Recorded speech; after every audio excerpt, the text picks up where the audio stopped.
Welcome to Monday Meals. Um, my name is Cheney, Oakland Rising Action, and have some really great people joining us today. I don't know if I'm getting feedback, but I'm hearing a lot of feedback from somebody, and I can't hear that well. Can you hear me? Okay, perfect. All right, welcome to Monday Meals, and we have some really great people joining us today.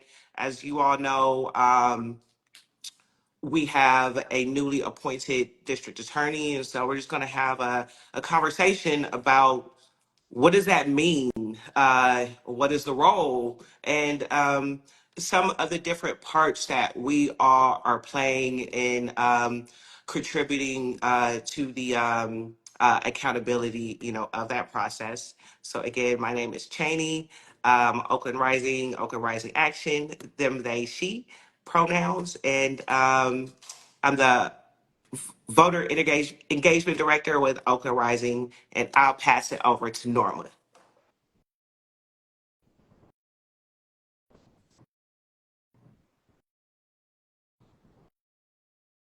Can't hear you. You might be on mute.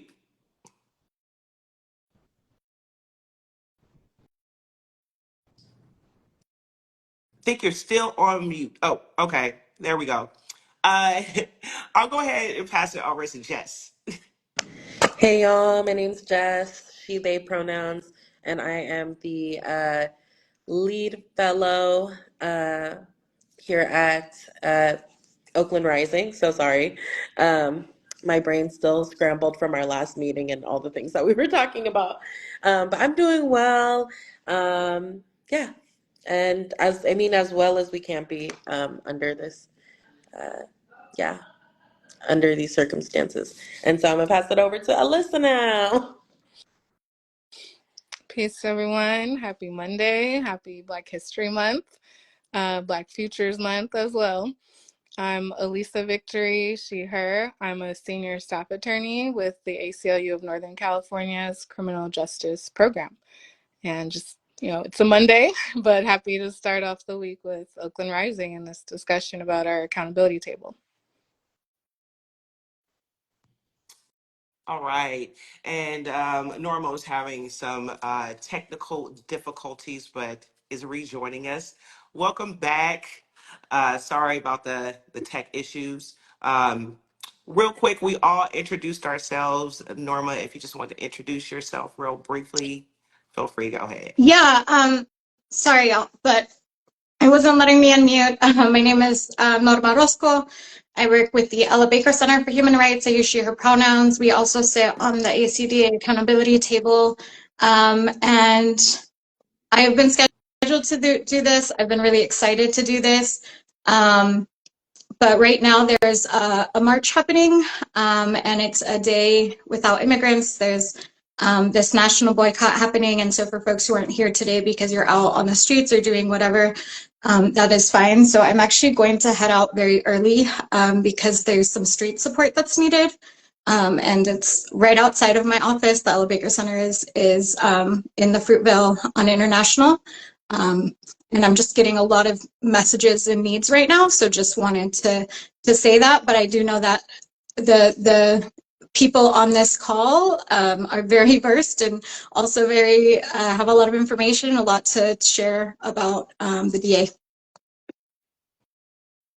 And thank you for sharing that, Norma. Real quick, for those who might be interested or wanting some more information, can you give us a little bit more information about the action that's taking place near the office? Yeah, so right now there's an action happening in Fruitvale as a part of the Day Without an Immigrant National Day of Action. They just began marching from Fruitvale Plaza, but I am being told that there's like a lot of police presence. So just, be careful, keep each other informed, make sure you have a buddy, make sure you're communicating with folks. But yes, there is currently a march happening in the Fruitvale. And I also believe we're saving this live right. So for folks who are at the march, folks who weren't able to be on here, we are doing what we can, I know, as a table to make sure that everyone is getting the information that they need, even if they can't be on at specific times. Yes, absolutely. Thank you for that information. And I think this is a good segue into the conversation as we are talking about communities and how we can, keep people safe in this moment.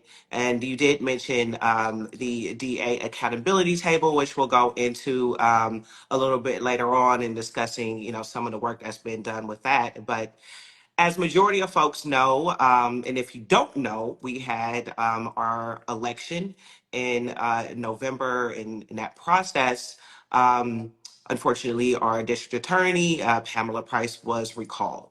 Um, in the process now was finding a replacement. And last Tuesday, our Alameda Board of Supervisors appointed Ursula Jones Dixon to serve up until the next general election, which is in 2026.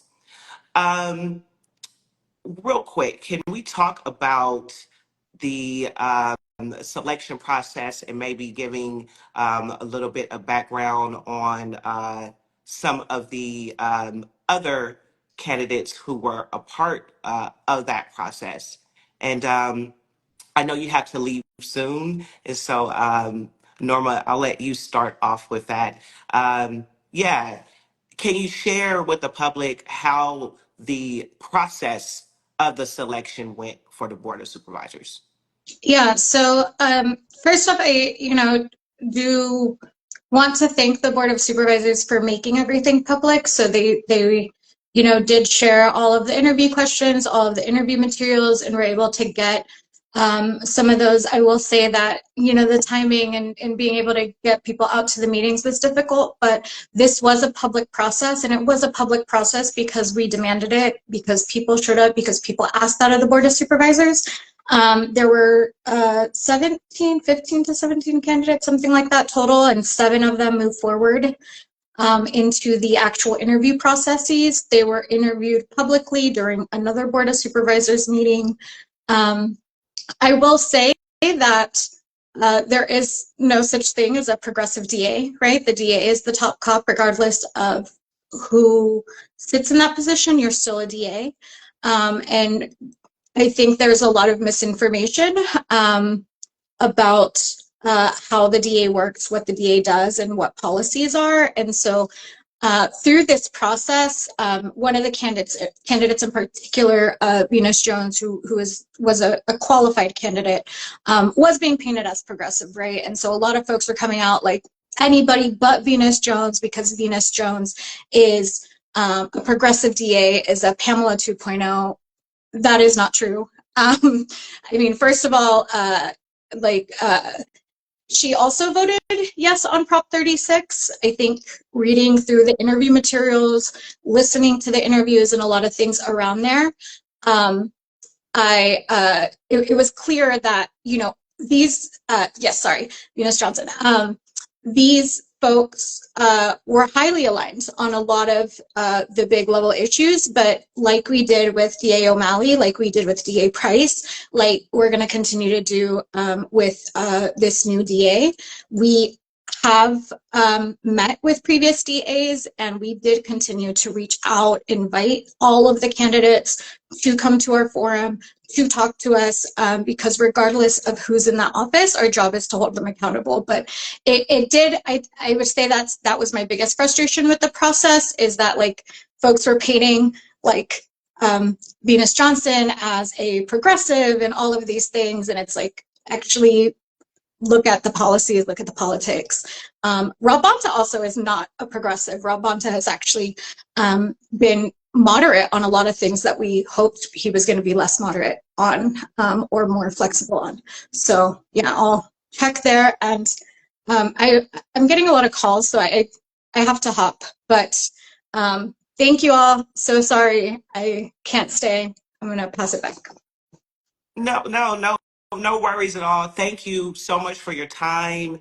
Thank you for, being a part of this process and just, contributing. And thank you for what you're about to go do and standing with the people out there. So thank you so much. Have a good one.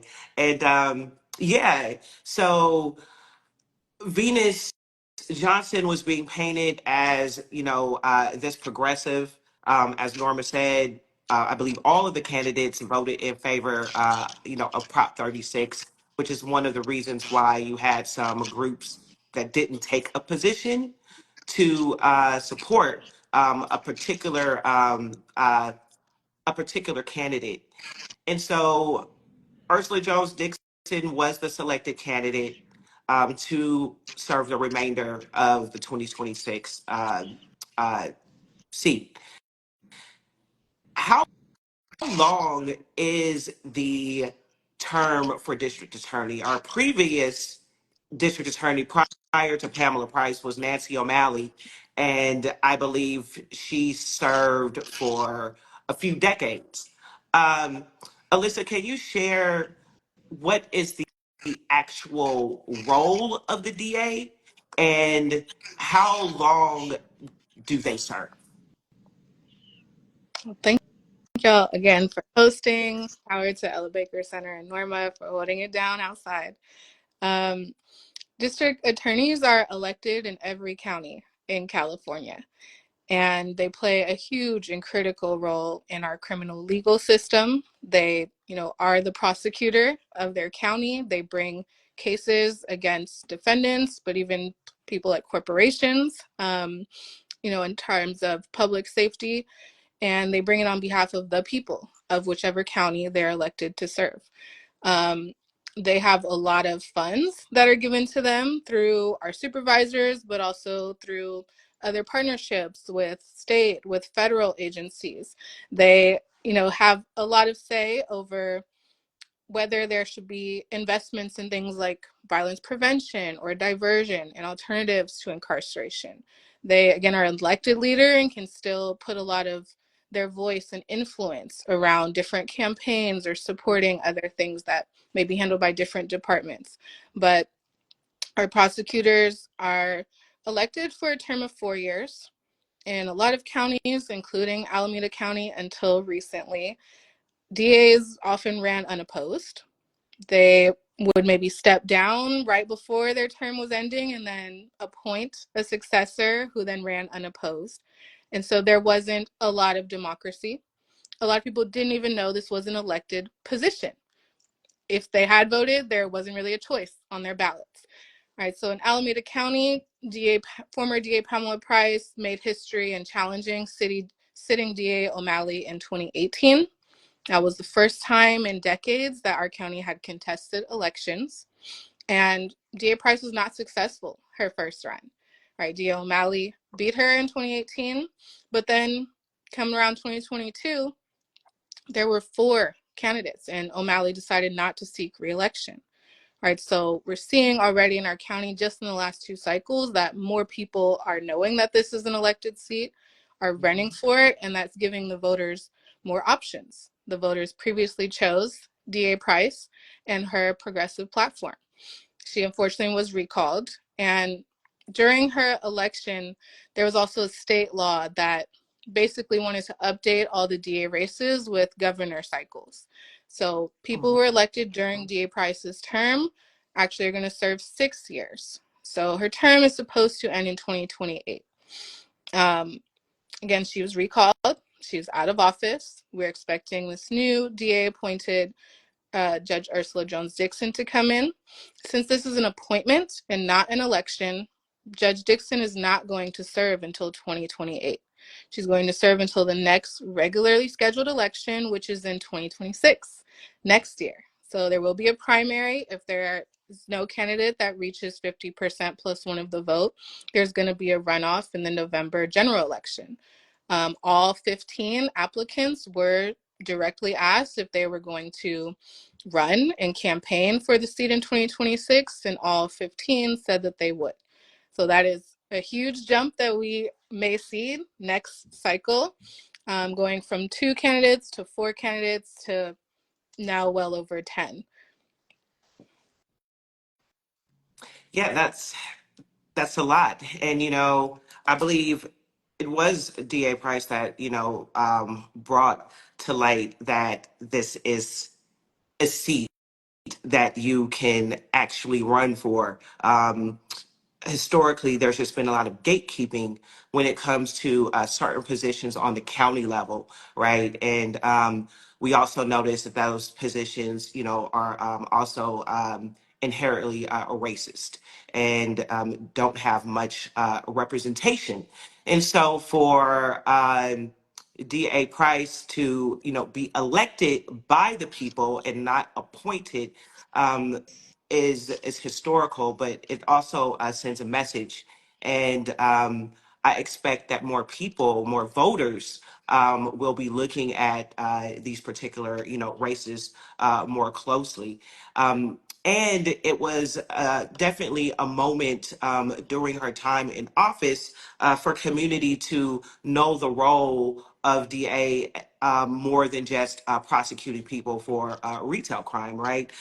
She also held not just law enforcement accountable, but corporations, right? Corporations that were price gouging, mainly in lower income Black communities, such as Safeway. Also suing for environmental pollution, which impacts our communities as well. And one of the main things that none of the previous DAs did was to bring funding and staffing in to address sex trafficking, which is a huge issue, here in Oakland. And so it's important for people to know that the role just isn't one focus, and that Alameda County is a huge county representing over 1 million people, and it's not just uh, the city of Oakland. Um, Jess, you have been involved. You're with Oakland Rising. You're our county organizer and keeping everybody informed and really, being our go-to person for everything that is related. And Oakland Rising, along with ACLU and Ella Baker Center and a few other organizations, we are a part of the DA Accountability Table. Would you mind sharing what the role of the DA Accountability Table and the mission of the collaborative?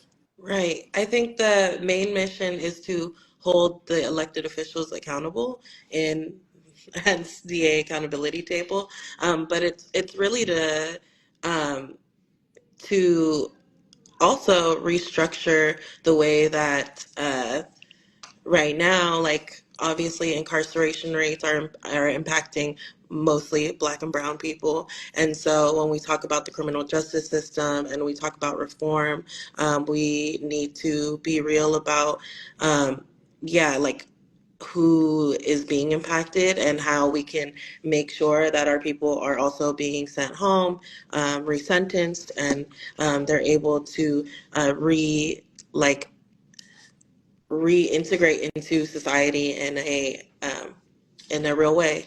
And how are we doing that? And how are elected officials also holding that standard and that making it their business, right? Because it is their business. And so yeah, that's kind of what we do, and that's our mission. And yeah, just thank y'all for all the information and for sharing, obviously, all of this information with the people. And I think like it is powerful when we get to say that we have elected somebody to a seat that has been historically appointed to us for the past 14 years. And so I think like when it can also be taken away from us through a recall, position, like we need to really think about, who does that serve, and how is it impacting the communities that we're a part of. Yeah, That's it.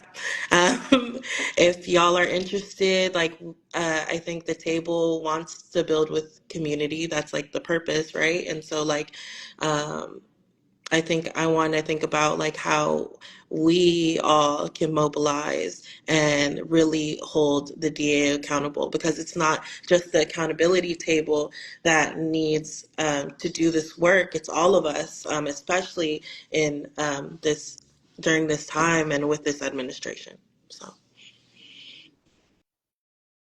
yeah, Yeah, it's hope that answered definitely the the right question. timing. No, yeah, you answered it. Alyssa, is there anything you would like to add in regards to, the work that we've been doing collectively for the accountability table and the mission and role? Yeah. I'd say, Jess covered just a lot of kind of our overall mission, the goals, the type of justice system that we'd like to see that is not perpetuating racism and disparate charging and mass incarceration.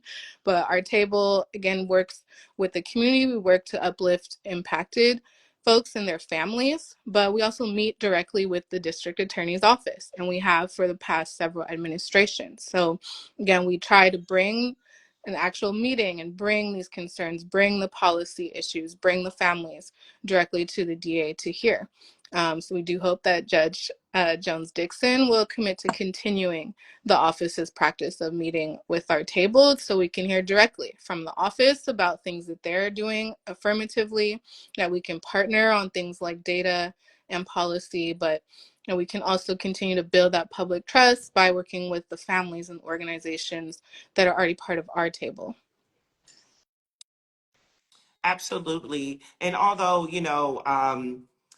we didn't take a position on supporting a, particular candidate, I think the ongoing engagement with Ursula Jones Dixon and her staff is important, and it's also important for the public to know that this isn't something that's like happened is like a silo or something. You can be a part of it.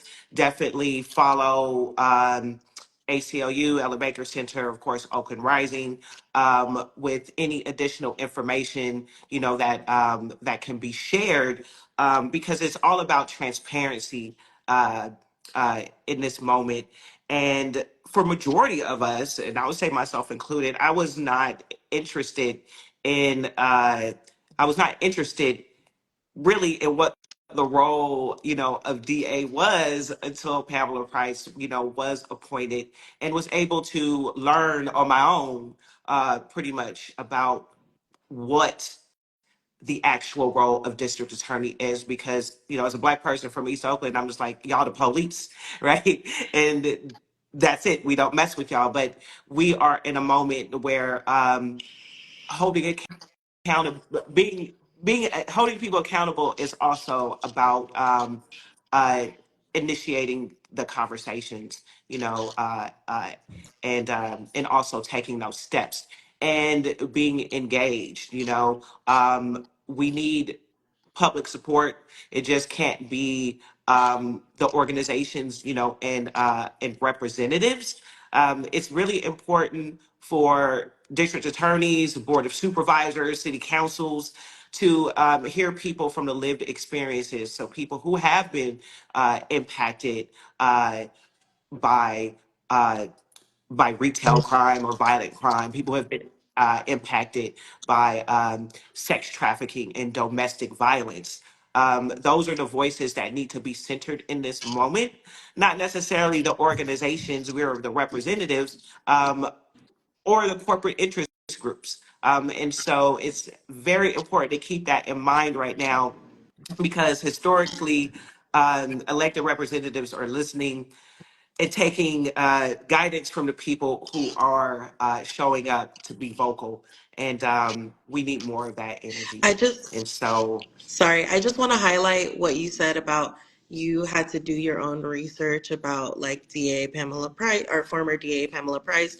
And I think someone in the comments just mentioned like media's misinformation. And I think I just want to highlight like, yes, we have to do our own research. We have to question and be curious about what the news is feeding us and what the media is feeding us, because for that entire like recall election experience, there was a media blackout with like Pamela Price. And so like looking at these things that we know, like they are trying to the media is trying to like produce, right? Like high crimes, only highlighting crimes, right? Making it feel like we're under this public safety bubble or issue as if this is all new and these just started happening. I think we really do need to observe that, and thank you for mentioning that to our audience member, because that is very real. And so yeah, just remember to do your own research, know your DA. I see Alyssa linking some of our stuff down below. Definitely visit those websites and check those out. Definitely. Visit the websites, follow, and someone else asked how can they get involved. Again, you probably are following one of the pages right now, but again, the DA got accountability table, Oakland Rising, Ella Baker, and ACLU, and attend meetings. That's the best place to get the information. A lot of all of these meetings are archived and recorded. You do have some paid actors that record meetings and edit them, to for their own narratives. But if you're unable to know who to trust on the media side, or org side, go to the source directly. And that's both with county and city meetings. They're all on Zoom. And lastly, I will also share, we have a zine. The Oakland Rising created a zine that is Know Your DA, and it breaks down the role of the DA. And we also have a zine that is Know Your Board of Supervisors. And so I would definitely suggest going to oaklandrising.org, downloading both, and they can both be easily shared. In closing, what do we hope to see over the next few years with the process? And I do want to shout out real quick. Yes, thank you, Leon, for dropping some of the names of some credible local grassroots journalists. I do believe grassroots journalism is going to get us through. So make sure you follow the people that uh, Bimby, aka Leon, put in the chat. But what do we what would we like to see over the next few years? Of course, with this last election, there have been policies put in place on a statewide and a local level. On the local level, our progressive DA was recalled.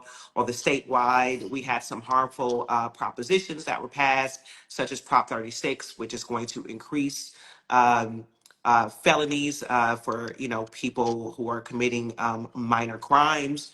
Um, California voted for slavery. And so we're seeing this, trend of a lot of policies, tough on crime policies that are being pushed. And we are seeing historically progressive candidates, being pushed out. What what would you what are your hopes that your organizations individually or the accountability table can do over the next couple of years, or what would we like to accomplish with this table and building more with Ursula Jones Dixon? I know that's a long-winded question, so please answer however you want. I'll And yeah, start. Alyssa, you can start. Um, Please visit the links I put in chat to learn more, see our past events, or our future events will be posted on those places as well. For ACLU NorCal, you can visit aclunc.org. We did send out several press statements about our top values that we'd like to see in the next DA who is appointed. I think with Norma being out on the streets right now, we want to see someone who is going to commit to protecting our immigrant communities, right? The DA does have power in terms of their charging decisions to make sure they do not unnecessarily create immigration consequences. They have power to remove or void old convictions for people that may put them at risk of immigration now. As we're seeing, the Trump administration is moving very quickly to strip people of their rights, to remove people. Even citizens are being terrorized. And so everybody has a stake in this issue. But Alameda County is a sanctuary county. All the cities in our county are sanctuary cities. So we need a DA that is going to have policies in their office and prosecute in a way that is aligned already with what our county has said and what people are saying in the streets right now as we're talking. We'd like to see our youth not charged as adults, more successful when they stay in the juvenile system and have access to supportive services, have access to rehabilitation, have a second chance at a first-class life, as our former DA used to say. But Judge Ursula Jones Dixon is an Alameda County Superior Court judge and brings a lot of experience from the juvenile court. So she does have expertise in this area and has seen what the proceedings are like, but we hope to again partner with her on this particular issue to keep our youth out of the adult system and make sure they have appropriate juvenile supports. So I'll pause there. I mean, there's a lot of other things that we hope we can get done in a few years, but again, we hope we can meet with her, hope that she'll advance some of these values through policy making, through training, through public transparency and partnership. Yeah, did on Absolutely. everything Alyssa said. And my biggest hope is that we learn from this experience and we take the power of our vote like seriously. And when we do like get those people in the seats, we have also just as much power in holding those elected officials accountable and making sure that they are working for us and not the other way around, right? Um, and that's my biggest thing. Turn out your vote, make it worthwhile, and also let's create a community that holds each other um, accountable and holds each other, period. Um, yeah. Yeah. Uh, Well, thank you. Thank you both. Oh, were you going to say something? I was sorry about the lag. I was just gonna say, Go ahead. Go ahead. Norma talked about, none of the candidates were really progressives in the finalists, but they don't need to call themselves progressive. We still want to make progress on criminal justice and reform in our county. We don't want regressive policies, right? We don't want to be taken back to mass incarceration. We don't want to be taken back to racism and charging and sentencing in our jury trials, right? We don't want those things that have been uncovered, that had happened for a long time under cover of darkness to continue. We want to still move forward with improving our public safety. No matter if we disagree on who should be in the seat, we need the best person in place in that seat. So we need to be Mm-hmm. very clear on who we want, and we need to make decisions that align and unify so that we can move our power, because the power is in collective decision making. So Exactly. that's what I Exactly. would like to see. And But yeah, collective decisions. And remember, we are the ones with the power, the public, the voters. And for far too long, Alameda County has again been comfortable with gatekeeping these positions and just handing them over. They're not earned. One of the things that made DA Price unique in all of this is that she campaigned for about 8 years, um, actually building with the public and building and gaining the trust of the people, and not just in Oakland, but throughout the entire county, um, and communities that most people can't, even get a meeting in, right? And so this is something that she's worked towards, for a long time, and bringing the community along with her in the journey, and the process. And today, in this moment, it's very important that we stay connected, as possible with the current conditions. And like Alyssa said, our cities like Oakland, which is a sanctuary city, Alameda County, which is a sanctuary county, is a target at this moment. And so we have to make sure that the people who are representing us is not just taking direction from the people who have, but actually taking direction from our most underserved communities. I want to thank you both, but I also want to uplift JRC, Ella Chin, Cynthia, Urban Peace Movement, and numerous other people who have contributed to doing this work. And of course, the members of the accountability table. It's been it's been a lot of work, but we're going to continue doing it.